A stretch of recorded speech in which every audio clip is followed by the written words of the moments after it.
નમસ્કાર દર્શક મિત્રો, હું છું રૂપલ લુણીચિયા. સંપૂર્ણ ન્યૂઝમાં આપનું સ્વાગત છે. બનાસકાંઠા એસઓજીએ ડીસા શહેરમાંથી શંકાસ્પદ ઘી અને એક કાર સહિત કુલ ₹5.72 લાખ રૂપિયાનો મુદ્દામાલ જપ્ત કર્યો છે.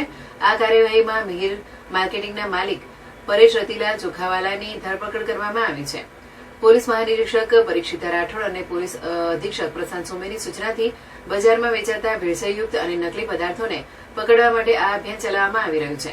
એસઓજી શાખા પાલનપુરના પોલીસ ઇન્સ્પેક્ટર એસએમ પટણીના માર્ગદર્શન હેઠળ પોલીસ સબ ઇન્સ્પેક્ટર જે સરવૈયા ડીસા શહેર વિસ્તારમાં પેટ્રોલિંગ કરી રહ્યા હતા. તે દરમિયાન તેમણે માહિતી મળી હતી કે ડીસાના રીસાલા બજારમાં આવેલી મિહિર માર્કેટિંગ નામની દુકાનના માલિક પરેશ ચોખાવાલા અખાદ્ય ઘીનું વેચાણ કરે છે.